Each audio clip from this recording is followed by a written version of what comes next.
Rain. Endless rain. The skies above Houston opened without mercy on that fateful Saturday morning of August 31st, 2025. What began as scattered showers quickly transformed into a relentless deluge that would test the limits of America's fourth largest city and its aging infrastructure. The storm clouds gathered strength throughout the early morning hours, fed by moisture from the Gulf of Mexico. By 8 a.m., the National Weather Service had issued flash flood warnings across Harris County, but few could have predicted the scale of devastation that would unfold over the next 18 hours. The first signs of trouble emerged in northwest Houston, where Cypress Creek began to swell beyond its banks. Subdivisions that had remained dry during previous storms suddenly found themselves under siege. Water rushed through streets with the force of a river, transforming quiet residential neighborhoods into raging torrents. Downtown Houston became an island as Buffalo Bayou overflowed its concrete channels. The theater district, usually bustling with weekend activity, was submerged under 3 feet of murky water. Vehicles abandoned on Main Street created artificial dams, redirecting the flow into nearby buildings and underground parking structures.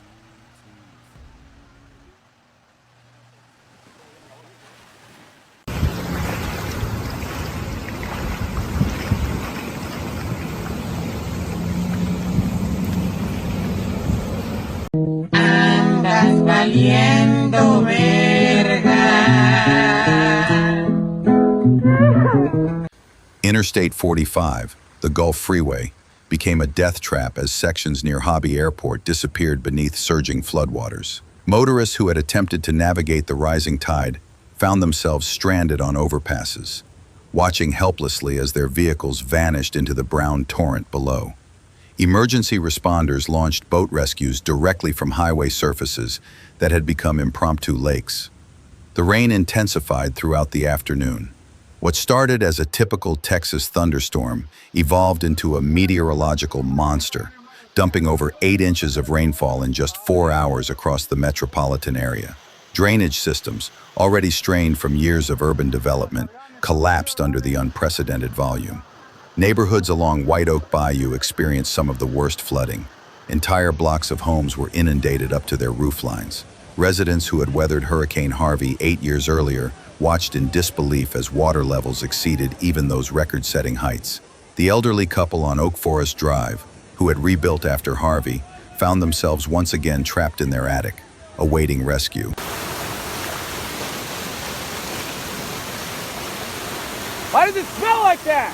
By evening, the Houston Fire Department had responded to over 400 water rescue calls. Coast Guard helicopters circled overhead, their rotors churning through the rain as they plucked survivors from rooftops and highway overpasses.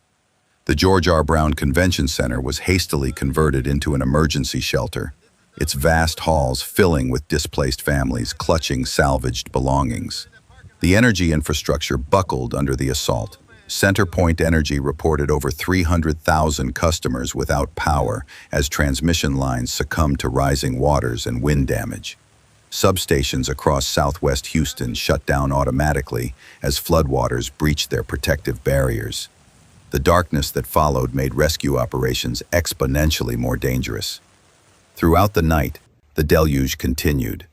Rain gauges in Kingwood recorded over 12 inches of precipitation, while areas near the San Jacinto River saw levels approaching 15 inches.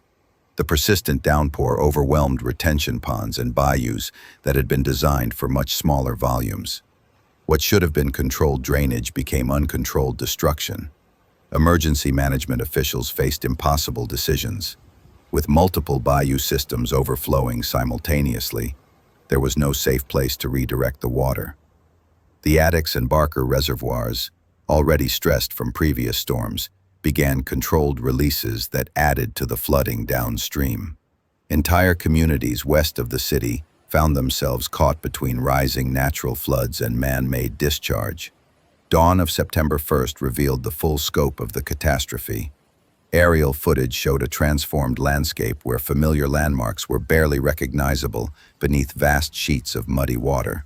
The Texas Medical Center, usually a beacon of modern medicine, had become an isolated cluster of buildings surrounded by a sea of debris-filled floodwater.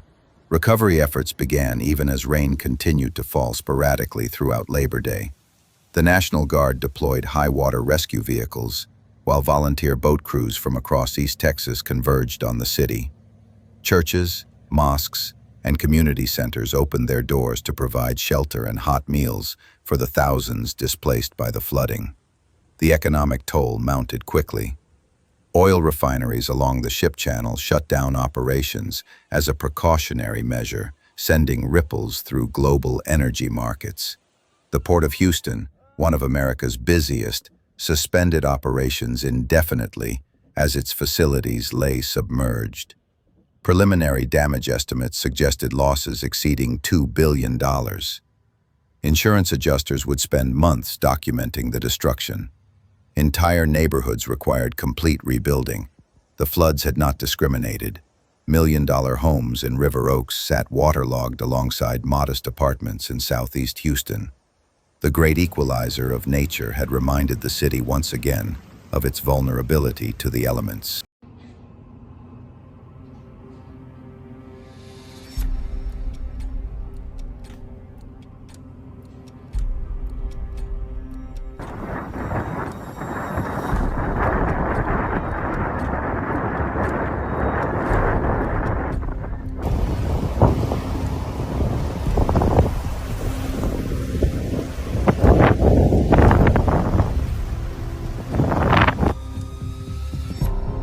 In the aftermath, questions arose about preparation and response. Climate scientists pointed to the increasing frequency of extreme weather events, while urban planners questioned whether concrete and development had outpaced nature's capacity to absorb such deluges. The flooding of August 31st would serve as another stark reminder that Houston's relationship with water remains one of uneasy coexistence.